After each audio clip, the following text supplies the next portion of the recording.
વડાની દાળ પલાળી પલળી ગઈ છે. હવે એને ઓવરનાઇટ પલાળી કાલ સાંજે પલાળી. અત્યારે વડા બનાવી નાખશું આપણે. પાણી આ બધું કાઢી નાખ પેલા લઈ લેવાનું આવી રીતે.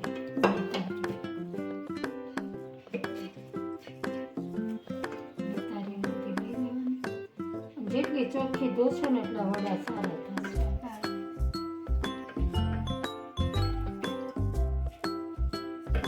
આપણે એકદમ ઠંડુ પાણી લેવાનું.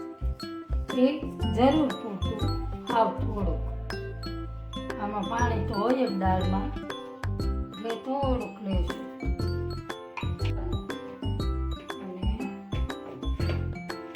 અને એકદમ સ્લોમાં ફેરવવાનું. એકદમ હાઈ ઉપર ફેરવશું ને તો એકદમ ગરમ થઈ જશે દાળ. દાળ ગરમ ન થવી જોઈએ, એકદમ ઠંડુ રહેવું જોઈએ આનું બેટર. એટલે આપણે સ્લોમાં ચાલુ કરશું. થોડું પીસાઈ ગયું છે આ બેટર, દાળ થોડી પીસાઈ ગઈ છે એટલે એમાં થોડુંક આપણે જીરું નાખી દઈશું. અને આ મરચાં, જાડા મરચાં લીધા છે, બહુ તીખા ન હોય.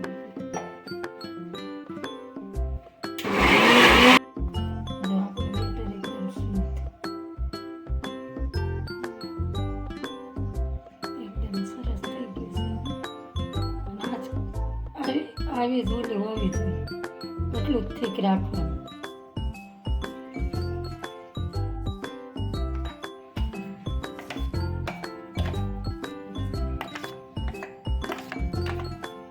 હવે આને આપણે 10 મિનિટ સુધી, 5 થી 10 મિનિટ સુધી ફેટવાનું છે.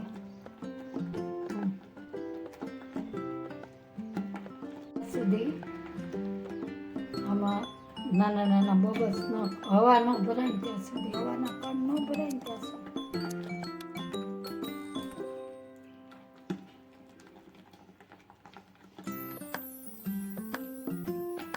એમાં આપણે થોડુંક ઠંડુ પાણી નાખ્યું ફ્રીજનું, એટલે ઠંડુ પાણી હોય ને તો અંદર ગાંઠ નથી પડતી વડામાં. અને આવી રીતે ફેટી તો વડા એકદમ પોચા થાય. હાથની ગરમી લાગે છે એટલે ફેટાય સરસ.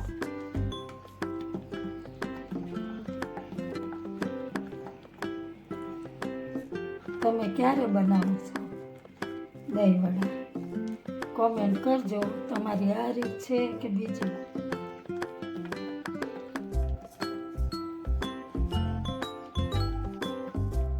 એક જ ડાયરેક્શનમાં ફેટવાનું. ગમે એ બેટર ફેટવાનું આવે ને તમે આમ ફેટો તો આ જ રીતે, આમ ઊંધું નહીં કરવાનું, એક જ ડાયરેક્શનમાં. એને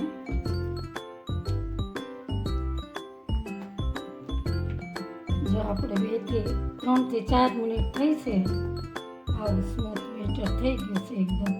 હજી થોડુંક ફેટશું આપણે. હવે 5-7 મિનિટ થઈ ગઈ છે. આપણે આ રીતનું પાણીવાળો વાત કરી આ રીતે પાણીમાં નાખી દેવાનું. આ રીતે તરવું પડે એટલે આપણું બેટર એકદમ પરફેક્ટ. આ બબલ્સ આવી ગયા છે. આપણે આમાં હવા ભરાઈ ગઈ ને બેટરમાં, એટલે આ બબલ્સ છે. હવે આને 10 મિનિટ રેસ્ટ આપી દઈએ. 10 મિનિટ પછી આપણે બનાવશું. મીઠું અત્યારે નથી નાખ્યું કેમ કે મીઠાથી આ બબલ્સ બેસી જાય છે. આપણે એટલું પાણી વાપર્યું છે, અડધો કપ જેટલું જ.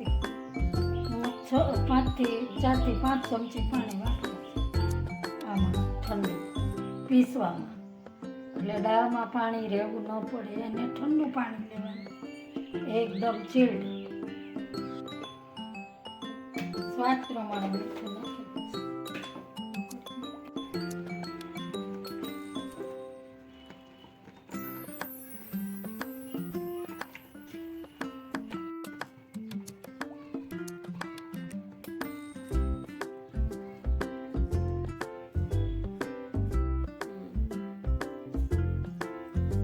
આવી રીતે મૂકી દેવાના. કઢાઈમાં જેટલા આવે એટલા, અને ફેરવવાની ઉતાવળ નહીં કરવાની. ગેસની ફ્લેમ સ્લો ટુ મીડિયમ રાખવાની, અને ફેરવવાની ઉતાવળ કરવાની નહીં. એને હાથથી ફરી જાય, ચડે નહીં.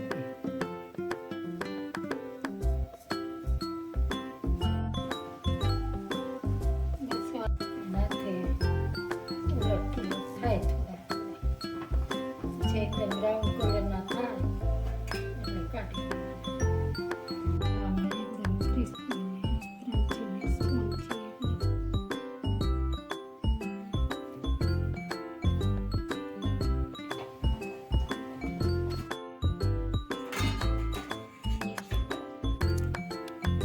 ગરમ પાણીમાં થોડી કોથમરી નાખી દઈશું.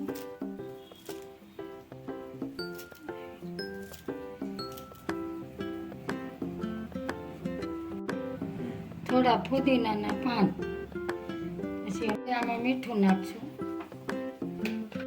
1 ચમચી જીરો પાવડર આ નાખી દઈશું.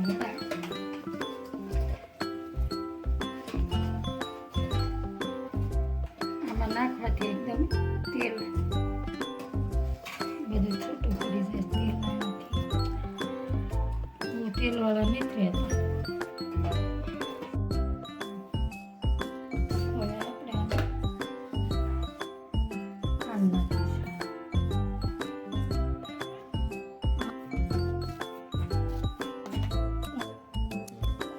હવે આ વડા બરાબર કલી ગયા છે અને એટલા સોફ્ટ થયા છે કે આને નિતારી લઈશું. આપણે 2 વાર હળવા હાથે પાણી દબાવીને કાઢી લઈશું.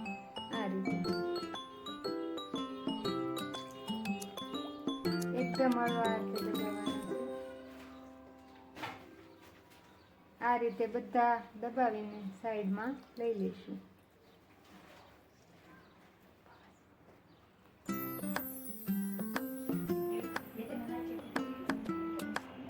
શેકેલું જીરું છે, એમાં આપણે 1 ચમચી સંચળ પાવડર નાખશું, અને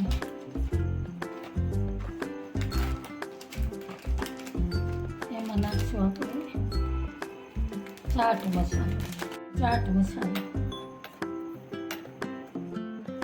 કાશ્મીરી મરચું નાખીશું.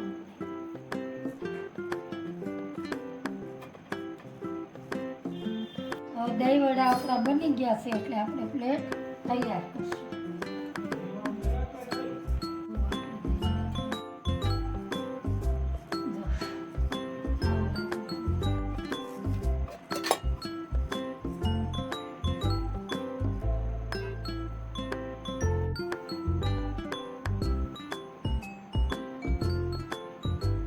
આ ચટણીની રેસીપી આપણે મૂકેલી છે. બંને ચટણી, 3 ચટણી, સૂકો પાવડર બનાવીને નાખીશું.